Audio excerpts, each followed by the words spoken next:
জয় জগন্নাথ। ভ্রমণ পিপাসু বাঙালি আর কিছু না হোক দীপুদা কমপ্লিট করবেই, অর্থাৎ দীঘা, পুরী, দার্জিলিং। চলুন তাহলে বেরিয়ে পড়ি। আজকের গন্তব্য কিন্তু দীঘা।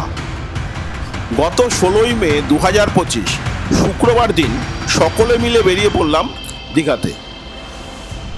আর এখন তো সোনায় সোহাগা, দীঘার মুকুটে এখন জলজল করছে জগন্নাথ দেবের মন্দির। আপনারা যদি কম পয়সায় নির্ভরযোগ্য এবং নিরাপদে ভ্রমণ করতে চান তবে কিন্তু ট্রেন জার্নি হচ্ছে সর্বশ্রেষ্ঠ। এত কিছু জেনেও শেষ অবধি আমরা কিন্তু বাসে করেই সবাই মিলে চললাম দীঘায়। চলুন তাহলে ভিডিওটা প্রথম থেকে শুরু করা যাক।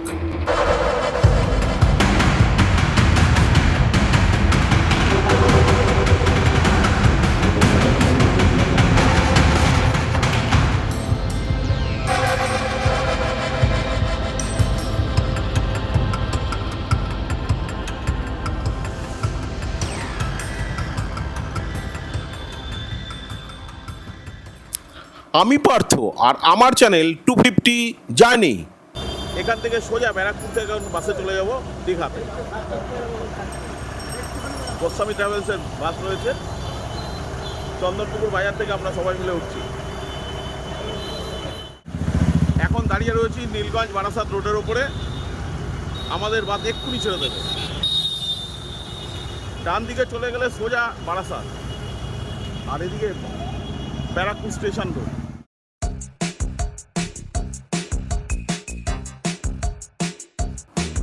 যদি আপনারা বাসে ভ্রমণ করেন তবে সরকারি, বেসরকারি, নন এসি 120 টাকা থেকে 150 টাকা, 200 টাকা, 250 টাকার মধ্যে আছে।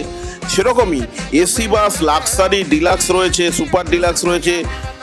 এগুলো আপনার পেয়ে যাচ্ছেন 300 টাকা, 350 টাকা, 450, 500, 900 টাকা অবধিও আপনি পাচ্ছেন বাস ভাড়া। দীঘা এমন একটা জায়গা যেখানে আপনার পকেট সব দিক থেকেই কিন্তু পারমিট করবে।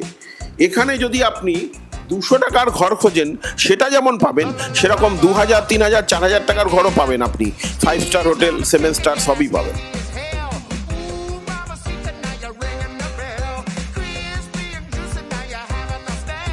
দীঘাতে নিরামিষ থালি, ডাল ভাত 30 টাকায় যেরকম পাবেন, সেরকম আবার 200, 250, 300, 499, 599 টাকাও নিরামিষ থালি পাবেন। ঠিক সেরকমই আবার আপনি মাছ ভাত 50 টাকা থেকে পাবেন। সেই মাছ ভাতই আবার পাবেন আপনি থালি সিস্টেমে 150 টাকা, 199 টাকা, 299 টাকা, 599 টাকা, 999 টাকা থালিতেও পাবেন।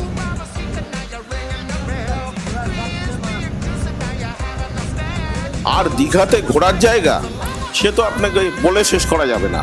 ওল্ড দীঘা রয়েছে, নিউ দীঘা রয়েছে, রয়েছে মোহনা, শঙ্করপুর, তাজপুর।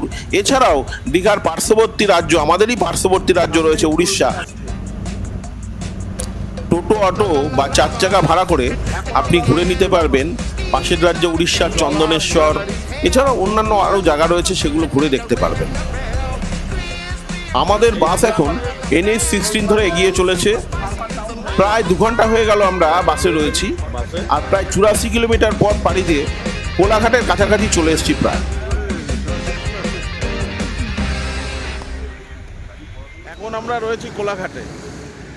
সামনে সোজা চলে যাবে দীঘা রোড। এদিকে আমার ডান দিকে চলে যাচ্ছে হাওড়া, এদিকে কাথি, দীঘা সব পড়বে, মেচেদা। আবার বেরিয়ে পড়ছি একটা টিপে, আর আমাদের কাজই তো এটা। এখন সকাল 10:15, প্রায় 45 মিনিট এখানে দাঁড়িয়ে রয়েছি। সকলে চা টিফিন করছেন। এই টিফিন করতে করতে অনেক সময় চলে গেল। এবার আস্তে আস্তে আমরা সোজা এখান থেকে রওনা দিয়ে দীঘার হোটেলে গিয়ে পৌঁছবো। দুপুর 1:30টার মধ্যে আমরা হোটেলে পৌঁছে গেলাম।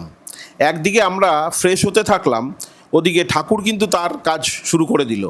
সে তাড়াতাড়ি এসে মাছ ভাজা করলো, ডাল করলো, পকোড়া করে, তার সাথে ছিল পাঁপড়, ছিল চাটনি।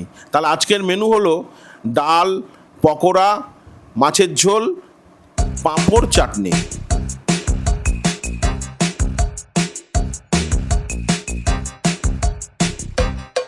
La la la lava, chicken. Steve's lava chicken, yeah, it's tasty as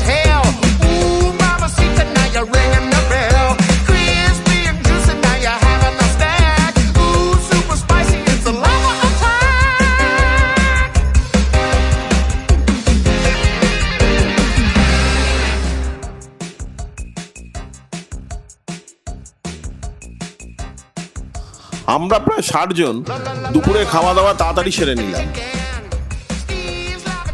আমরা ছিলাম হোটেল মাইলেনে। এটা ঠিক জাহাজবাড়ির উল্টো দিকে মেন রাস্তার উপরেই অবস্থিত। এই হোটেলে 47টা টোটাল ঘর রয়েছে, তার মধ্যে 19টা রয়েছে নন এসি আর এসি রয়েছে 28টা। আমাদের ঘর ছিল টোটাল 19টা। এখানে নন এসি ভাড়া 900 টাকা এবং এসির ভাড়া হচ্ছে ফ্যামিলি রুম যেটা, সেটার ভাড়া হচ্ছে 2200 টাকা। পশ্চিম বাংলায় দীঘার বুকে আবার একটি নতুন পালক জ্বলল। বর্তমানে দীঘাতে বেশি ভিড় হওয়ার কিন্তু একটাই কারণ, তা হলো জগন্নাথ মন্দির। আজ তাহলে জানবো কিভাবে জগন্নাথ মন্দিরে আমরা আসব, মন্দির কখন খোলে, কখন বন্ধ হয়, কিভাবে পুজো দেবো, আদৌ পুজো দেওয়া যায় তো, এ সমস্ত তথ্যই থাকবে আজকে এই ভিডিওতে। জগন্নাথ মন্দির বলতে কিন্তু আমরা যা বুঝি সেটা হলো পুরীর জগন্নাথ দেবের মন্দির, যা আমাদের কাছে জগন্নাথ ধাম হিসাবে বিখ্যাত। বাঙালি ছুটি পেলেই আগে পুরীতে একসাথে জগন্নাথ দেব ও সমুদ্র দর্শনের জন্য দৌড়তো। এখন কিন্তু আপনাকে আর অত দূরে দৌড়তে হবে না। আপনি যখনই এখন পশ্চিমবাংলায় দীঘাতে যাবেন, একটা দিন আপনার জন্য একটু বেশি করে রাখবেন, কারণ আপনি জগন্নাথ দেবের মন্দির পশ্চিমবাংলাতেই দর্শন করবেন। 2018 সালের 20 ডিসেম্বর বা 20 ডিসেম্বর পশ্চিমবঙ্গে এই জগন্নাথ মন্দির স্থাপনের কথা হয়েছিল প্রথম। মুখ্যমন্ত্রী মমতা ব্যানার্জি ঘোষণা করেছিলেন যে পশ্চিমবাংলার পূর্ব মেদিনীপুরে তিনি দীঘাতে জগন্নাথ দেবের মন্দির তৈরি করবেন।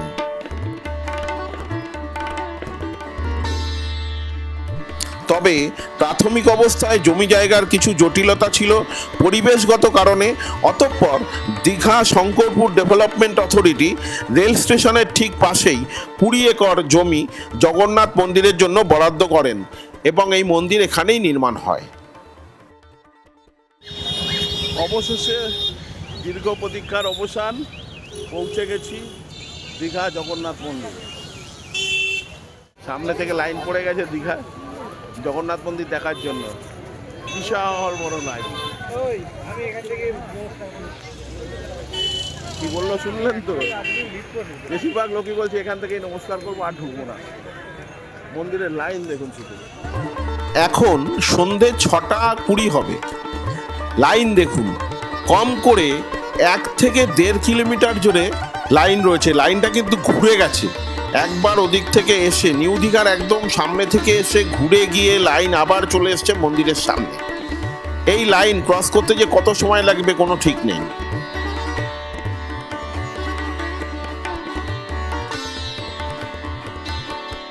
এই মন্দির নির্মাণ করেছেন হিডকো।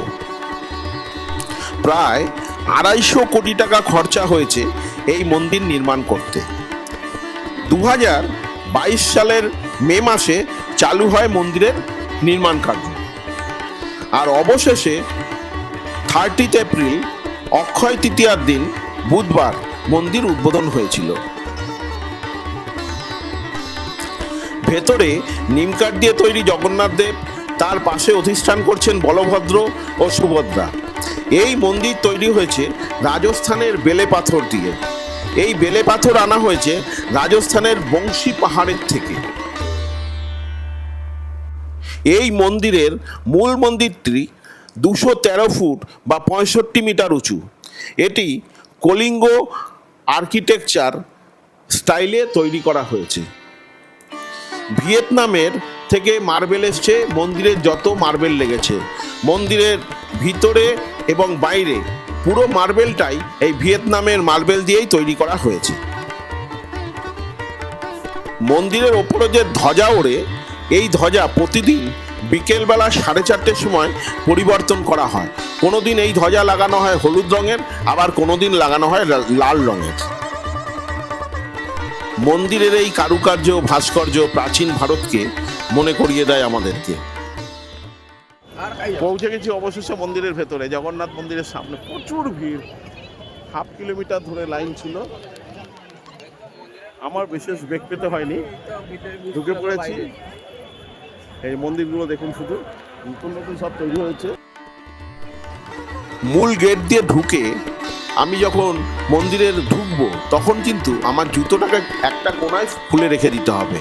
এখানে কোনো জুতোর স্ট্যান্ড নেই বা জুতো রাখার জায়গা নেই, কিন্তু এই জুতোই আপনি রাখতে পারবেন। যদি আপনি 6 নম্বর গেট দিয়ে ঢোকেন তবে কিন্তু জুতো রাখার জায়গা এখানে আছে।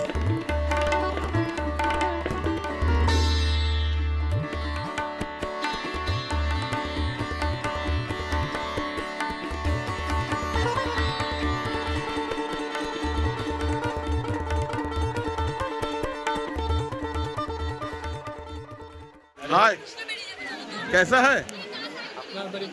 আমার বাড়ি ব্যারাকপুর। আপনার বাড়ি কোথায় আছে? রাশিয়া। আচ্ছা, থ্যাংক ইউ। শ্রীকৃষ্ণ।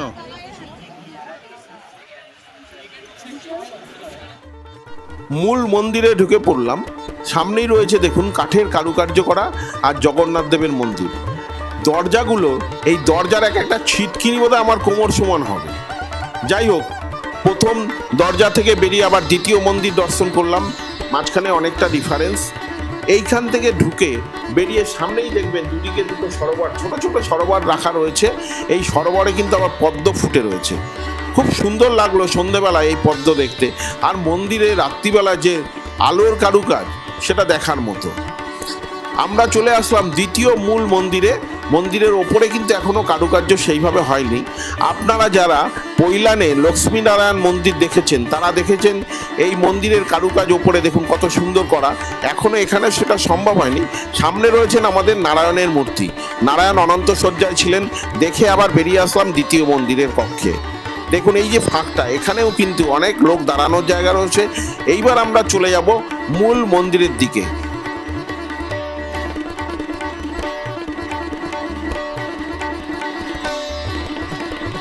পৌঁছে গেলাম গর্ভগৃহে। এক একটা থাম দেখুন, থামগুলো কত বিশাল বিশাল করে এক একটা থাম, এবং তার ভেতরে যে কারুকার্য, এত সুন্দর কারুকার্য করা। এগুলো দেখতে কিন্তু আপনাকে অবশ্যই আসতে হবে দীঘার মন্দিরে। এটা কিন্তু আপনি পুরী ধামে, জগন্নাথ ধামে এই মন্দিরে পাবেন না। এটা পাবেন শুধু আপনি এই দীঘাতেই। আমাদের পশ্চিমবাংলার দীঘাতেই এই থামের যে কারুকার্য সেগুলো এখানেই দেখতে পাবেন।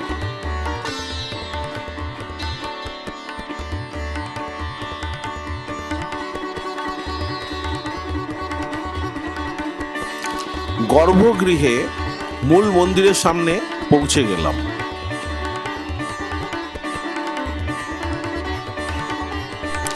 মন্দিরের ভেতরে রয়েছে নিম কাঠ দিয়ে বাবা জগন্নাথ, সুভদ্রা, বলরাম তিনজনের মূর্তি। আর প্রচুর ভিড় দেখুন। এখানে কথা বলা বা কিছু করা সম্ভব নয়। শুধু এখানে জগন্নাথেরই ছবি সবাই তুলে যাচ্ছেন একভাবে, মোবাইলে, ক্যামেরায়। সকলেই তাদের ছবি একদম তাদের কাছে নিয়ে নিচ্ছেন, তাদের ক্যামেরাবন্দি করছেন, ফটোবন্দি করছেন। আর মন্দিরের কাজ কিন্তু এখনো কিছু হয়নি, অনেক কাজ বাকি মন্দিরের।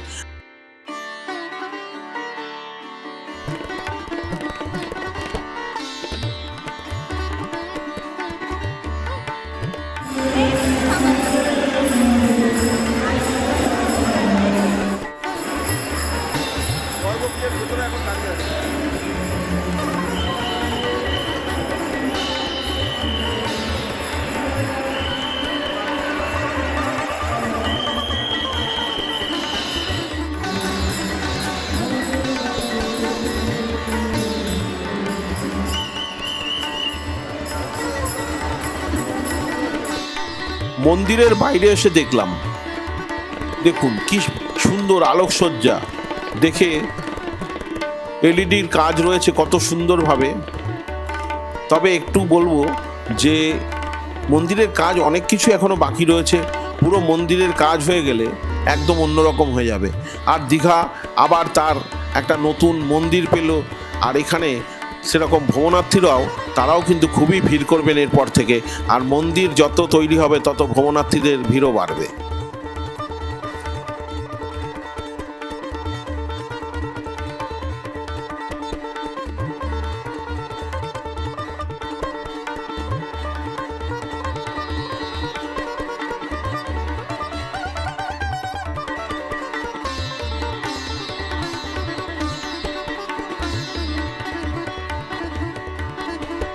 মন্দির সকাল 6টায় খুলে যায়, দুপুরে 1টায় বন্ধ হয়, আবার বিকেল 4টায় খুলে রাত্রি 9টায় বন্ধ হয়ে যায়।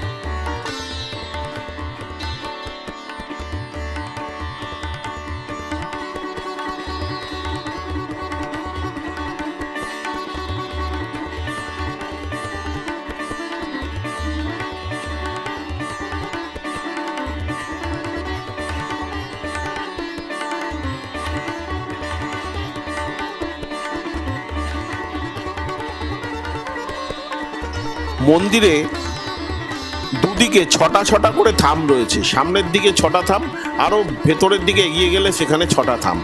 এই থামগুলোতে এলইডির প্রদীপ প্রজ্বলিত হয়। এগুলোতে যখন প্রদীপ প্রজ্বলিত হবে খুবই সুন্দর লাগে, আলোকিত হয়ে থাকে সব দিক। কেমন দেখলেন মন্দির? ভালো। ভালো লাগলো? হ্যাঁ। পুরো মন্দির দেখেছেন হ্যাঁ। ঘুরে ঘুরে? ঘুরে ঘুরে। কোনো অসুবিধা হলো? না, কি কি মন্দিরে কি কি দেখলেন? এত কইতে পারবো না, আমার এত স্মরণশক্তি নাই। আচ্ছা আচ্ছা, ঠিক আছে, ভালো 83 লাগলো। বছর বয়সে এত মনে রাখছি। কত বয়স আপনার? 83। 83। আচ্ছা আচ্ছা, 83 বছর বয়স্ক ভদ্রলোক এসেছেন মন্দির দেখতে।